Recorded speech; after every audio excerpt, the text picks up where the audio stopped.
ကဘာပေါ်ကတချို့ရုပ်ထုတွေရဲ့အတွင်းထဲမှာထူးခြားဆန်းပြားတဲ့လျှို့ဝှက်ချက်တွေကိန်းအောင်နေပါတယ်။ရုပ်ထုတွေထဲကနေရှာဖွေတွေ့ရှိတဲ့အထူးဆန်းဆုံးအရာတွေကိုပြောပြပေးသွားမှာဖြစ်လို့ဗီဒီယိုလေးကိုစုံထိကြည့်ရှုပေးကြပါဦးခင်ဗျာ။ရွှေရောင်ဝင်းလက်နေတဲ့ဗုဒ္ဓရုပ်ပွားတော်1955ခုနှစ်တုန်းကထိုင်းနိုင်ငံဘန်ကောက်မြို့မှာ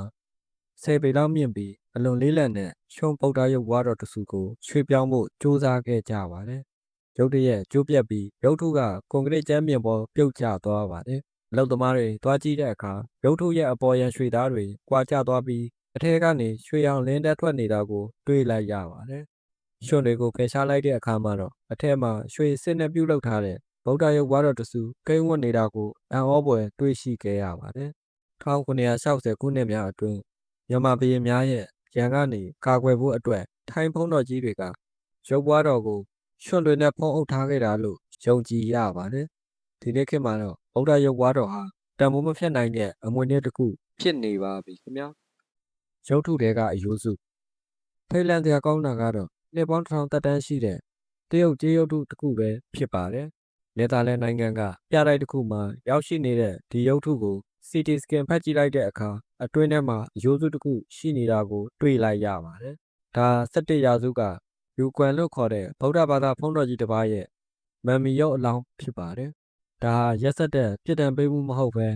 set magnification လို့ခေါ်တဲ့ကိုမမ်မီပြုတ်လုပ်ပြီးတရားကျင့်ကြံခြင်းတစ်မျိုးပါ။အစိတ်ရှိတဲ့လက်ဖက်ရည်ကိုတောက်အစားရှောင်ပြီး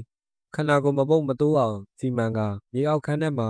ဝင်ရောက်တရားအားထုတ်ရင်ပြန်လွန်တော်မူခဲ့တာပဲဖြစ်ပါတယ်ခင်ဗျာ။ထူးဆန်းတဲ့မျက်နှာဘာလင်မြို့နယူးပြတိုက်ကိုသွားမယ်ဆိုရင်ကဘာကျော်နဖာတီတီရဲ့ရုပ်ထုခေါင်းပိုင်းကိုတွေ့ရပါလိမ့်မယ်။ BC 1340လောက်ကပပုစရာ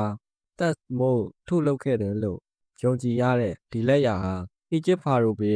အယ်ကာနတန်ရဲ့မိဖုရားခေါင်းကြီးနဖာတီတီရဲ့မျက်နှာကိုပုံဖော်ထားတာပဲဖြစ်ပါတယ်။နှစ်စဉ်လာရောက်လေ့လာသူ9 သိန်းလောက်ရှိပေမဲ့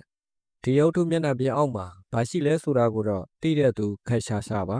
2009ခုနှစ်မှာသုတေသီတွေက CT scan ဖတ်ကြည့်လိုက်တဲ့အခါရုပ်ထုရဲ့အတွင်းပိုင်းအလွှာမှာနောက်ထပ်ထွင်းထုထားတဲ့လက်ဖာတီတီရဲ့တွန့်ကျင်နေတဲ့မျက်နှာတစ်ခုကိုတွေ့လိုက်ရပါတယ်။အထက်ကမျက်နှာကပါးစပ်နဲ့ပါးပြင်နားမှာအရေးကြောင်းတွေပါပြီးပါးရိုးတွေကတိတ်မပေါ်လွင်သလိုနှာခေါင်းကလည်းအဖုလေးတစ်ခုရှိနေပါတယ်။ဒါပေမဲ့ဘဗုဇရာတက်မို့ကသူ့ရဲ့မိဖုရားကိုဆွဲဆောင်မှုအရှိဆုံးဖြစ်အောင်ထုလုပ်ခဲ့ပြီးအတွင်းကထုံးကြောက်အလွှာကိုအင်္ဂလိပ်နဲ့ဖုံးအုပ်ပြီးမှအခုမြင်နေရတဲ့လှပကြော့ရှင်းတဲ့မျက်နှာကိုထပ်ပြီးထုလုပ်ခဲ့တာပဲဖြစ်ပါတယ်။မျက်နှာတစ်ဖက်ပိုင်းရှင်းလို့ပြောရင်လည်းမမှားပါဘူး။အဲ့ဒီအပြင်ဒီရုပ်ထုရဲ့ထူးထူးခြားခြားရှည်လျားနေတဲ့ဦးခေါင်းပုံစံကလည်းတခြားလျှို့ဝှက်ချက်တွေကိုညွှန်ပြနေတယ်လို့တချို့ကယုံကြည်ကြပါတယ်။ online က theory သမားတွေကတော့နဖာတီတီရဲ့ရှည်လျားတဲ့ဦးခေါင်းခွန်ဟာရှေးအောင်ကြိုသားတွေနဲ့ဆက်နွယ်နေတယ်လို့ပြောကြပါတယ်။တကယ်တော့လဲဒီလိုပုံစံဦးခေါင်းခွန်မျိုးကလူနဲ့မတူတာကတော့အမှန်ပါပဲဒါပေမဲ့ဖြစ်နိုင်ခြင်းအရှိဆုံးအဖြေကတော့နဖာတီတီဟာ ACD လို့ခေါ်တဲ့ဦးခေါင်းခွန်ပုံစံပြုပြင်ခြင်းကိုခံယူခဲ့တာဖြစ်နိုင်ပါတယ်ဒီနီလန်းကိုဦးခေါင်းခွန်နုနေသေးတဲ့ကလေးအရွယ်မှာအပေါ်ဘက်ကိုဖိအားပေးပြီးပြုလုပ်လေ့ရှိပါတယ်ထူးဆန်းတယ်လို့ထင်ရပေမဲ့ရှေးခေတ်အီဂျစ်မူးမတ်တွေကြားမှာတော့ဒါကခေတ်စားခဲ့ပါတယ်သူတို့ရဲ့မြင့်မြတ်တဲ့လူဒန်းစားအဆင့်အတန်းကိုပြသဖို့နဲ့အောက်ခြေလူဒန်းစားတွေနဲ့ခွဲခြားဖို့ဒီနည်းကိုသုံးခဲ့ကြတာပဲဖြစ်ပါတယ်။မြောင်းစပရင်ရုပ်ထုကြီးရဲ့လျှို့ဝှက်ချက်ဂိုင်ဇာကုန်းမြစ်ပေါ်မှာပီရမစ်ကြီးတွေနဲ့မလန့်မကန့်ရှိတဲ့ဂိုင်ဇာရဲ့မဟာစပရင်ရုပ်ထုကြီးဟာပေ60ကျော်မြင့်ပြီးအရှည်240ရှိပါတယ်။ဒီထုံးကြောင်းရုပ်ထုကြီးဟာလူနှာခေါင်းနဲ့ရှင်သစ်ကိုလင်းယုံအတောင်ပံတွေနဲ့ဒဏ္ဍာရီလာတရဝါကြီးဖြစ်ပြီး BC 2500လောက်က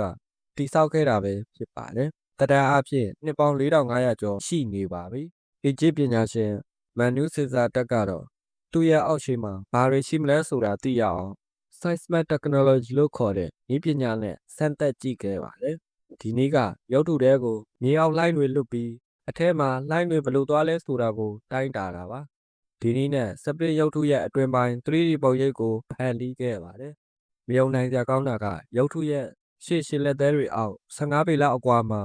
ပေ40-30အရွယ်အစားရှိတဲ့အခန်းလွတ်ကြီးတစ်ခုကိုတွေ့ခဲ့ရပါတယ်။လူအများစုကတော့ဒါဟာ Hall of Record လို့ခေါ်တဲ့ အတ္တလန္တိတ်မြို့တော်ဟောင်းရဲ့ရှေးအောင်ပညာတွေသိမ်းဆည်းထားတဲ့စာကြည့်တိုက်ဖြစ်နိုင်တယ်လို့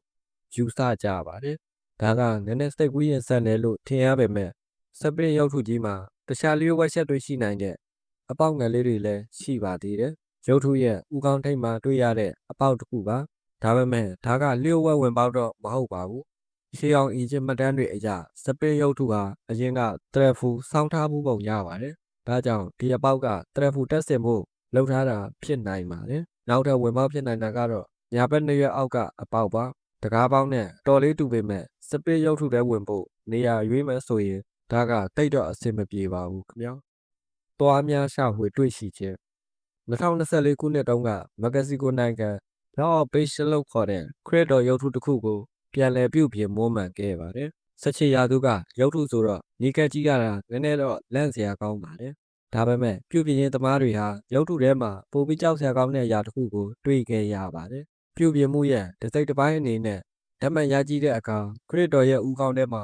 သွားရှိချောင်းကိုတွေ့လိုက်ရပါတယ်။ဖွင့်နေတဲ့ခန်းကြားကနေသွားတွေကိုရေးရေးလေးမြင်ရပေမဲ့ဓာတ်မှန်ထဲမှာတော့သွားအမြင့်တွေကနေအဖျားထိအကောင်းတိုင်းရှိနေတာကိုတွေ့ရပါတယ်။ပိုပြီးကြောချမ်းတရားကောင်းတာကဓာတ်တွေဟာလူသွားအစ်စ်တွေဖြစ်နေတာပါပဲပညာရှင်တွေကတော့ယုံကြည်သူတွေကကျေးဇူးတင်တဲ့အနေနဲ့လူတန်းခဲ့တာဖြစ်နိုင်တယ်လို့ဆိုပါတယ်ကြောက်စရာကောင်းပေမဲ့မက္ကဆီကိုမှာယုံကြည်သူတွေကရုပ်ထုတွေကိုစပင်အဝတ်စားနဲ့ပတ်စံတွေလူလေးရှိပြီးလူသွားအစ်စ်ကိုရုပ်ထုထဲမှာတွေ့ရတာကတော့ဒါပထမဆုံးပဲဖြစ်ပါတယ်ခင်ဗျာရုပ်ထုတွေကရှေးဟောင်းပစ္စည်းများ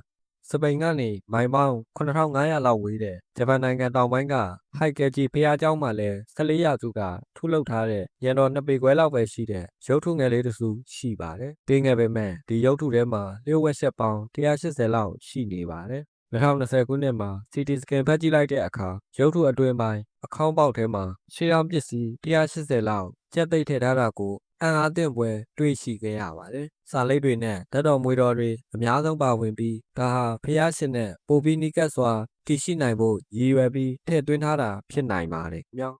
လွတ်လပ်ရေးရုပ်ထုရဲ့လျှို့ဝှက်ချက်ကမ္ဘာကျော်လွတ်လပ်ရေးရုပ်ထုကြီး Stuart Library ရဲ့အောက်ရှိမှာလည်းတိုင်းကပ်တူတစ်ခုမြုပ်နှံထားပါတယ်။အမေရိကန်ဖွဲ့စည်းပုံအခြေခံဥပဒေမိတ်တူသမ္မတပုံပါတဲ့တစိမ့်တွေနဲ့ရုပ်ထုဖန်တီးသူရဲ့ပုံတူပကြီးကားတွေပါဝင်တယ်လို့ဆိုပါတယ်။ရုပ်ထုရဲ့မီးရှူတိုင်အကြောင်းပြောရရင်တစ်ချိန်တုန်းကဒီမီးရှူတိုင်ပေါ်ကိုလူ12ယောက်လောက်တက်ကြည့်လို့ရတဲ့အားသာဆောင်တစ်ခုရှိခဲ့ဖူးပါတယ်။ဒါပေမဲ့1916ခုနှစ်ပထမကမ္ဘာစစ်အတွင်းဂျာမန်တွေရဲ့ဖောက်ခွဲပျက်စီးမှုကြောင့်မီးရှူတိုင်ထိခိုက်ပျက်စီးခဲ့ပြီးအဲ့ဒီအချိန်ကစလို့ဒီနေရာကိုတက်ရောက်ခွင့်အိတ်ပင်လိုက်တာဒီနေ့ထိပါပဲမြော US မိုးတောင်ကလျှို့ဝှက်ခန်းအမေရိကန်သမ္မတ၄ဦးရဲ့မျက်နှာတွေထွင်းထုတ်ထားတဲ့ Mount Rushmore မှာလည်းလျှို့ဝှက်ချက်တစ်ခုရှိပါတယ်သမ္မတလင်ကွန်းရဲ့ဦးခေါင်းအနောက်ဘက်တောင်နေရံထဲမှာတကားပေါက်တစ်ခုရှိပါတယ်။မူလကဒီနေရာကိုအမေရိကန်ရဲ့အရေးကြီးစာရေးစာတမ်းတွေထားရှိမဲ့ Field of Record အဖြစ်တိစောက်ဖို့ရည်ရွယ်ခဲ့တာပါ။ဗပုဆရာကွယ်လွန်သွားလို့ဒီစီမံကိန်းရပ်တန့်ခဲ့ပေမဲ့1998ခုနှစ်မှာတော့ဒီအခန်းထဲမှာတိုင်တေနီယမ်တစ်တာတစ်လုံးကို Grand တိုင်းကြောက်ပြားနဲ့ဖုံးအုပ်ပြီးထည့်သွင်းခဲ့ပါတယ်။အထဲမှာအမေရိကန်ဖွဲ့စည်းပုံအခြေခံဥပဒေနဲ့လွတ်လပ်ရေးကြေညာစာတမ်းမိတ္တူတွေကိုထည့်သွင်းထားပါတယ်ခင်ဗျာ။